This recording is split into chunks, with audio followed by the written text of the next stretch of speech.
est considéré comme un colis. Même si tu avais le billet de retour, le billet là ne sert plus à rien.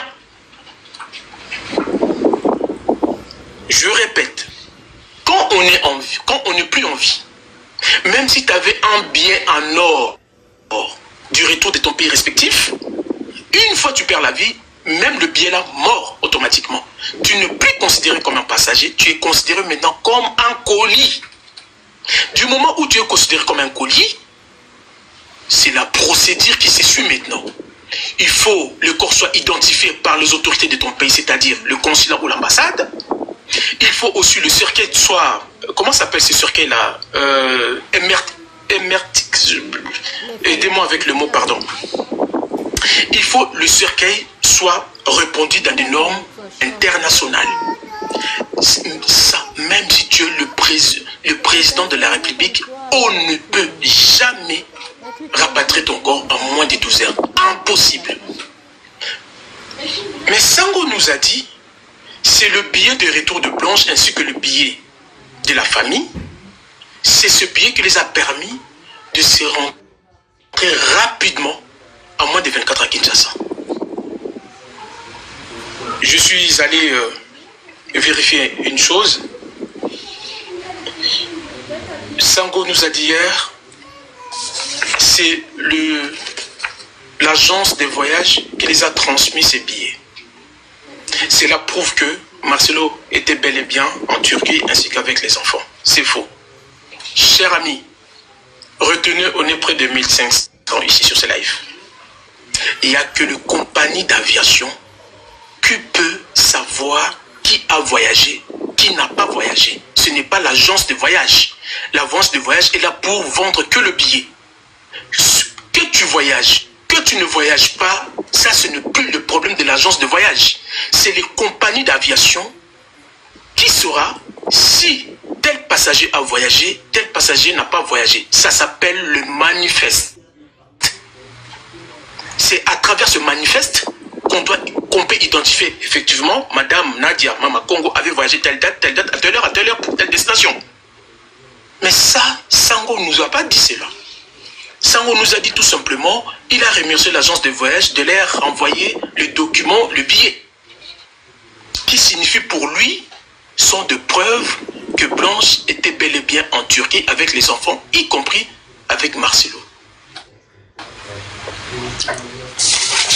J'ai essayé d'appeler l'agence de voyage, précisément Air France. Aujourd'hui, je les ai appelés. J'ai posé une question simple. Je dis, est-ce que si je prends un billet pour Paris-Kinshasa, chez vous, les jours de voyage, si je n'ai pas pu voyager, c'est au courant? L'agence de voyage m'a répondu sèquement. Ah non, monsieur, nous on est là pour vendre les billets, nous on n'est pas là pour contrôler si vous avez voyagé ou vous n'avez pas voyagé. Le seul moment que nous saurions si vous n'avez pas voyagé, c'est peut-être vous revenez à l'agence pour nous dire que tiens, je n'ai pas voyagé, je souhaiterais être remboursé. Mais du moment où tu n'es pas rentré à l'agence, pour nous prouver si tu avais voyagé ou pas, ben pour nous, le voyage a été bien effectué. Ça, c'est le rôle de compagnie aviation. Ça, on nous a prouvé cela.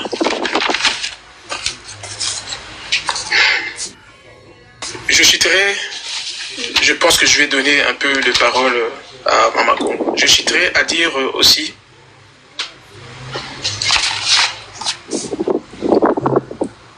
quand le lendemain d'arrivée du corps de Maman Blanche, là je vais maintenant aller sur l'aspect de famille.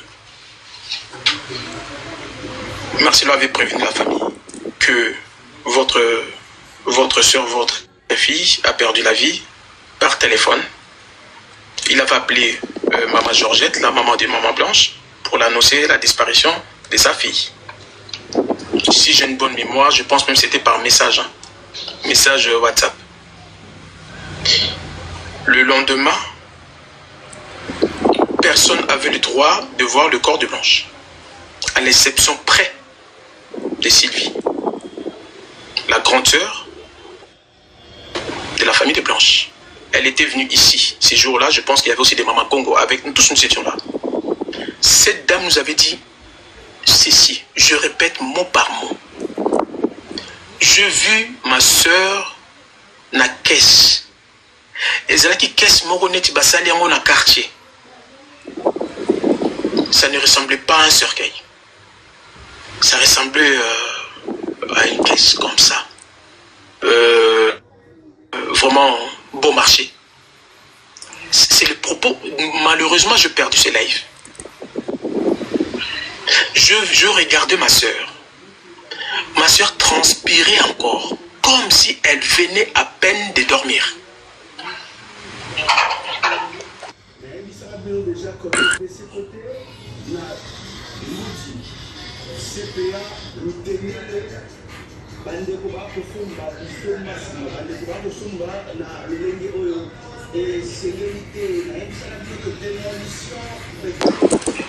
Ah, pardon. Je parlais tout seul. Je répète, je me répète. Sylvie, elle était venue ici. Toute la famille, c'était Sylvie, maman Georgette, ainsi que leur sœur Jojo, ici sur ses lèvres. Sylvie nous avait dit, je regardais, je vis le corps de ma sœur. Quand je vis le corps de Blanche, Blanche ne ressemblait pas comme quelqu'un qui est morte. Comme si elle était... Enfin, c'est comme si elle dormait. Parce que Blanche transpirait encore. Et Sylvie a relevé un petit détail en nous disant ceci. Avec cette petite caisse que j'avais vu ma soeur, où on avait mis ma soeur, ça ressemblait à quelque chose de bon marché.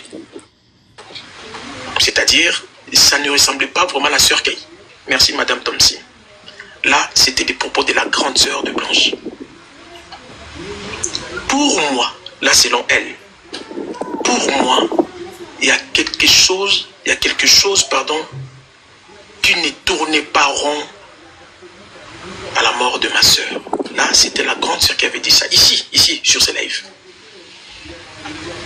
Elle est allée même plus loin en disant, le jour de son enterrement, toute la famille avait l'interdiction d'approcher le cercueil de Blanche.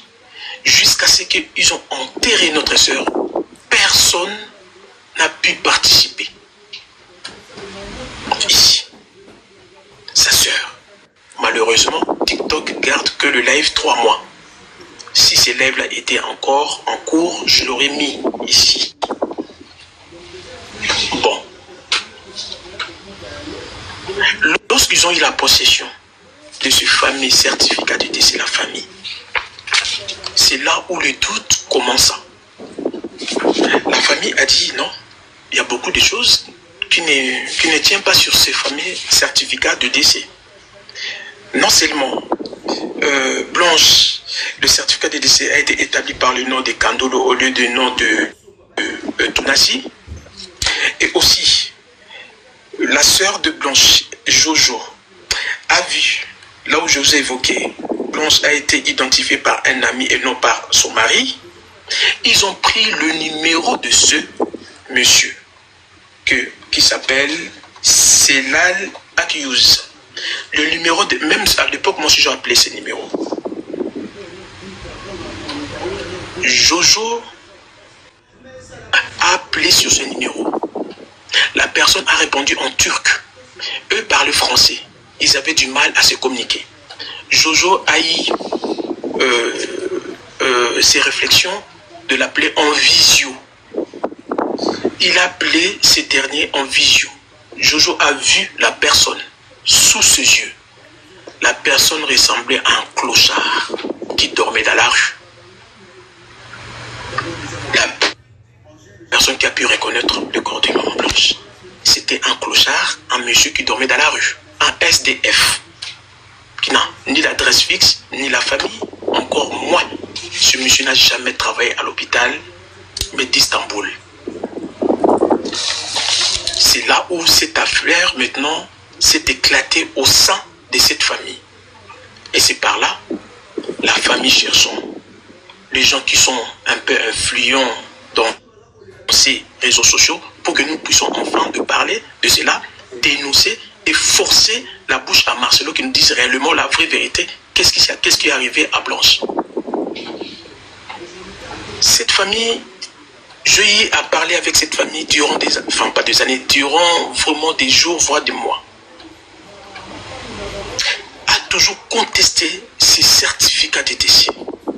Pour elle, Marcelo n'est pour quelque chose, en tout cas à 99% sûr de la mort de leur sœur. Les jours passent, le mois passe, je n'ai pas envie de rentrer dans le détail, je n'ai pas envie de vous dire comment cette affaire s'est arrivée jusqu'au tribunal. J'en suis l'auteur. Si même cette affaire est arrivée même jusqu'au niveau de la justice congolaise, j'en ai l'auteur. Et la famille le savent très bien. Cette affaire, ça bouillonnait tellement. Je vais vous dire une vérité aujourd'hui. Et c'est une vérité, cette famille n'a même pas pris la peine de dire, et c'est là où vient ma colère. J'ai été contacté par, je réserve ces noms, une autorité de mon pays. Pourquoi Mama Congo est parti? J'ai été contacté par cette autorité. Cette autorité m'a dit, je vous ai suivi sur live. Je vois comment vous parlez de cette affaire de Marcelo. Je prends cette mère en main. Prends mon numéro, tu passes à cette famille, que cette famille puisse me contacter. Et c'est par là que je prendrai ces numéros d'essai d'autorité de notre pays, la République démocratique du Congo, que j'ai donné à Jojo et à la maman de Maman Blanche.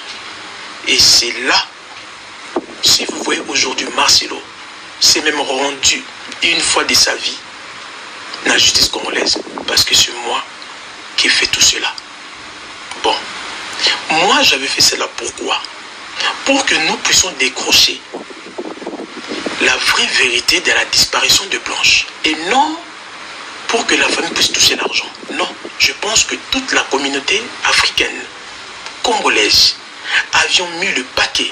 Nous avons poumonné. Il y a même certaines sœurs qui ont eu à faire de marches, comme des Niaou, des Tchouramboma, beaucoup de gens. Nous avons parlé pour que nous puissions décrocher la vraie vérité de la disparition de Maman Blanche. Vraiment, je dis ça avec beaucoup de réserve. Plus les jours passaient, plus je commençais à avoir le sentiment que cette famille voulait me rouler dans la farine. Ce n'était vraiment pas leur souci, la justice pour Maman Blanche, et c'était beaucoup plus intérêt d'argent. Et ça, je l'avais remarqué en un temps. Parce que, pourquoi je dis cela? Bon, toute vérité n'est pas bonne à dire. Quand même, pour aussi le respect de cette famille, je garde ça pour moi, je ne le dirai pas. À un moment donné, je m'étais dit, il y a quelque chose qui ne tournait pas rond. Vous savez pourquoi il y a quelque chose qui ne tournait pas rond? J'ai suivi Marcelo, une prédication de Marcelo. Marcelo m'avait mis une puce à l'oreille ces jours-là. Quand Marcelo disait le conflit de famille, Marcelo disait une chose. D'ailleurs, le frère de Blanche, il prie encore dans mon église. Et c'est lui-même l'architecte de mon église. Moi, j'avais pris justement ces petites parties. Je posais la question à la famille. Comment cela fait que vous accusez Marcelo d'avoir tué votre fille, votre soeur, mais comment cela fait qu'il y a encore les membres de votre famille sont toujours dans son église? J'avais posé cette question. Parce que le petit frère propre de Blanche, jusqu'à aujourd'hui, est toujours avec Marcelo. Et moi, je trouvais ça très bizarre. Moi, tu es accusé d'avoir tué ma soeur, tu crois que je continuerai encore à prier dans ton église? Parce que tu es qui? Pour autre des choses, pour l'instant, je les garde pour moi. Je pense que je mourrai avec ça. Maintenant, nous sommes arrivés à la date de 3 mars. Marcelo a été... les deux familles se sont trouvées un commun d'accord pour que Batou Cheka.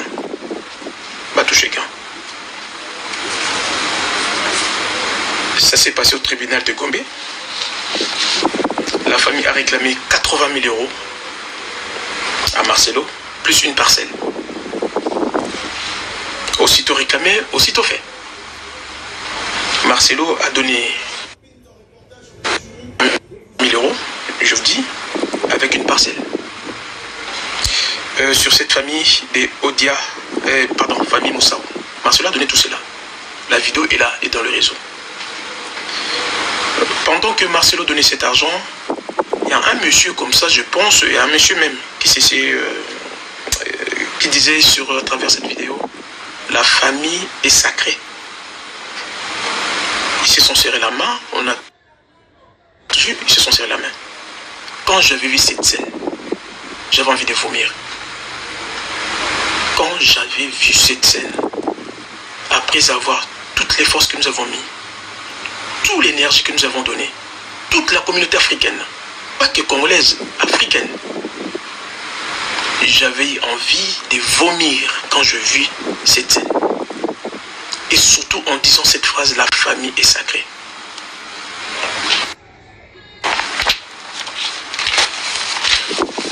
Vous avez toujours contesté ces fameux certificats de décès.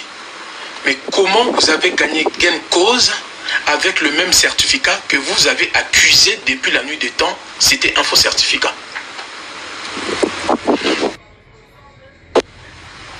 Moi, si je t'accuse d'avoir tué ma soeur, t'as falsifié des documents, mais je n'accepterai pas que tu me donnes l'argent au Pessangambo. Le même certificat, au moins, les accusés, ils ont un faux document. Du moment, je veux vraiment que nous puissions comprendre de ces côtés-là. Du moment où je prends ton argent, je prends la parcelle, cela veut dire que le document que moi j'ai contesté, ça devient légal. Est-ce que vous m'avez compris? Je ne sais pas si vous m'avez compris. Tu as accusé quelqu'un d'avoir fait disparaître ta soeur et ce dernier a utilisé de faux documents.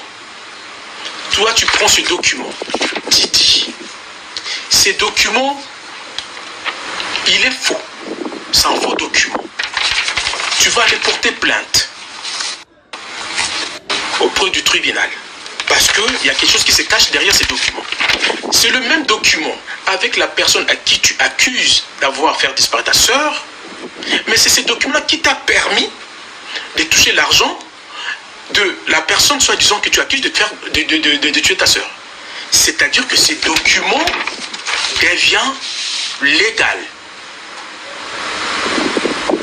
Si maintenant ces certificats de décès est légalisé auprès de cette famille, c'est-à-dire Marcelo a raison que Blanche était bien en Turquie. Blanche en Turquie, la famille était bien en Turquie. Je ne sais pas si vous m'avez compris. Si la famille Moussaou, ils ont pris ces 80 000 euros, plus cette parcelle, c'est-à-dire que le document que la même famille contestait, ce document devient légal. Alors, si ce document devient légal, ces certificats j'ai sous mes yeux, c'est-à-dire que la famille est d'accord que maintenant, Blanche, elle était bien en Turquie, oui, elle a fait cette opération, elle était décédée. Donc, tout ce que nous avons dit d'aller passer, aujourd'hui, ça ne tient plus. Donc, aujourd'hui, la personne qu'on doit peut-être donner raison, selon raisonnement d'Anga, c'est Marcelo. Si maintenant nous, il faudra que nous donnions raison à Marcelo, c'est-à-dire on s'est fait rouler par une famille, on s'est fait manipuler par une famille. Est-ce que vous avez compris? Si aujourd'hui, des gens comme moi, attendez, pourquoi Nadia est partie? Bon, pouvez me rappeler Maman Congo qu'elle revienne, parce qu'elle était là, vu que je parlais, je ne pouvais pas lui donner la parole. Si maintenant, parce que moi je suis sincère, si, comme la famille a touché cet argent, avec le faux document que les documents eux-mêmes contestaient, ces documents aujourd'hui deviennent légaux. Alors, du moment où ces documents est devenu légal, c'est-à-dire que tout ce que Marcelo nous a dit jusqu'à présent, Marcelo a raison. Blanche était en Turquie, non, sur cet hôpital Medi Istanbul. Elle est décédée suite à une opération. Le corps a été rapatrié légalement avec des documents conformes. Maintenant, moi je pourrais dire que Marcelo, tout ce que Marcelo nous disait, Marcelo avait raison. Alors si Marcelo avait raison, pourquoi cette famille nous a fait croire depuis la nuit des temps que Marcelo les a menti, a fabriqué de papier, des faux documents, et c'est sur ces bases de ces documents que nous avons pris cette affaire à l'époque. Toluka, tout s'acharner, tout forcer Marcelo, la main à le belepso vérité, il y a maman Blanche. C'est honteux. Je suis resté sans mot. Marcelo, à 75% aujourd'hui, moi j'ai envie de dire que ce monsieur n'a pas menti. Moi je ne toucherai jamais l'argent d'une personne que j'accuse d'avoir tué ma soeur, alors que la même personne, j'ai accepté, faites-moi revenir maman quand je suis à la fin, alors que la même personne